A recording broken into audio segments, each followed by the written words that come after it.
The New York Department of Financial Services is the regulator in New York State of banks, but also of money transmitters, and because of the BIT license, which they went through and promulgated as a new license 2 years ago, or 3 years ago now, of cryptocurrency exchanges who get licensed in New York.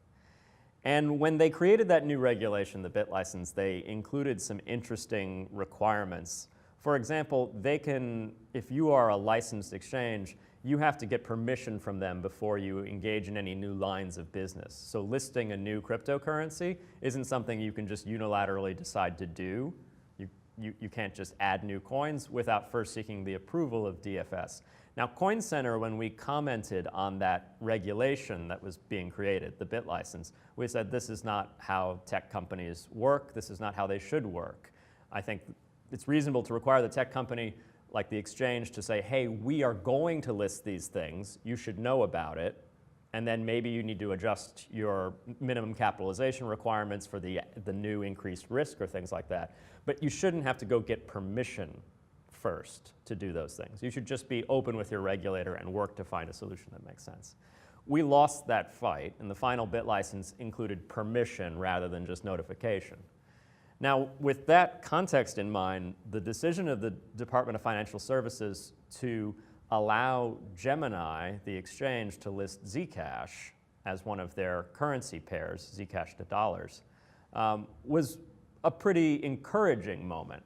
So while we lost the battle over this question of permission to list new cryptocurrencies, we did get something interesting. We now get a situation where because they've been asked permission to list this new cryptocurrency, they have to sort of opine in a certain way on the relative characteristics of the cryptocurrency.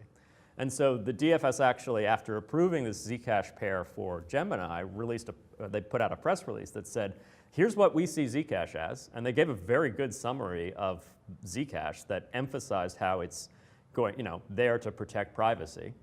And that's important for financial stability and for human dignity and things like that. They didn't say human dignity, but I could read into it. And that is, I think a very useful signal from a regulator that you can have these technologies that are built to protect their users and still comply with the relevant laws. So still comply with the BIT license laws for maintaining safe custody over consumer assets, still comply with the Bank Secrecy Act regulations with respect to reporting information about money laundering or terrorist financing and things like that. And so it was, I'd say, an important step, both for Zcash, of course, because it's good that there's more exchanges that trade it, but also from a regulatory standpoint.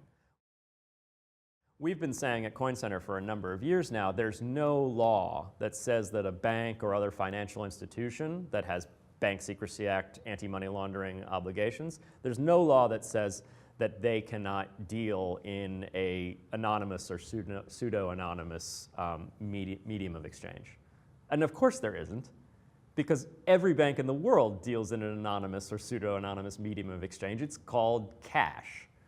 And so Zcash, or Monero for that matter, or any other privacy-protecting cryptocurrency, isn't a sea change or a revolution or a massive disruption to their compliance efforts. It's just like cash. You still need to know your customers, but the fact that your customer brought money from someone who was their customer, that's not something you necessarily need to know specific details about. You just need to have a risk-calibrated policy to find out generally where money is coming from. You only need to know specific information about your customer, which an exchange will have, even if that customer is loading Zcash into their account.